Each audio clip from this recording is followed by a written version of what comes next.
ನಿಮಗೆಲ್ಲ ಗೊತ್ತಿರೋ ಹಾಗೆ ಬ್ರೈನ್ ಟ್ಯೂಮರ್ಗಳಲ್ಲಿ 3-4 ವೆರೈಟಿ ಬರುತ್ತೆ. ಒಂದು ಬಿನೈನ್ ಟ್ಯೂಮರ್ ಅಂತ ಹೇಳ್ತೇವೆ, ಎರಡನೇದು ಕ್ಯಾನ್ಸರ್ಸ್ ಅಂತ ಹೇಳ್ತೇವೆ. ಓಕೆ, ಯಾವ ದೇಹದ ಬೇರೆ ಅಂಗಗಳು ಸಹ ಅದೇ ಥರ ಸಾಮಾನ್ಯ ಗಂಟಿನ ಕಾಯಿಲೆಗಳು, ಅದೇ ಥರ ಕ್ಯಾನ್ಸರ್ ಗಂಟುಗಳು ಬರುತ್ತೆ.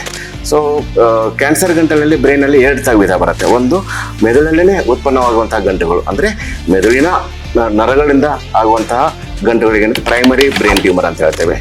ಕಾಮನ್ ಆಗಿ ಬರ್ತಾ ಇರೋದು ಗ್ಲಯೋಮಾಸ್ ಅಂತ ಹೇಳ್ತೇವೆ. ಎರಡನೇದು ದೇಹದ ಬೇರೆ ಭಾಗದಲ್ಲಿ, ಅಂದರೆ ಮೆದುಳನ್ನು ಬಿಟ್ಟು ಬೇರೆ ಭಾಗದಲ್ಲಿ, ಫಾರ್ ಎಕ್ಸಾಂಪಲ್ ಥೈರಾಯ್ಡಿನಲ್ಲಾಗಲಿ ಅಥವಾ ಫುಫುಸದಲ್ಲಾಗಲಿ ಅಥವಾ ಲಿವರಲ್ಲಾಗಲಿ ಅಥವಾ ಕಿಡ್ನಿಯಲ್ಲಿ ಏನಾದರೂ ಕ್ಯಾನ್ಸರ್ಗಳು ಬಂದಿದ್ದರೆ ಅದು ಯಾವಾಗ ಮೆದುಳಿಗೆ ಹರಡುತ್ತೆ ಅದು ಸಹ ಕ್ಯಾನ್ಸರ್ ಅಂತ ಆಗುತ್ತೆ. ಅದಕ್ಕೆ ನಾವು ಮೆಟಾಸ್ಟಾಟಿಕ್ ಬ್ರೈನ್ ಟ್ಯೂಮರ್ ಅಂತ ಹೇಳ್ತೇವೆ.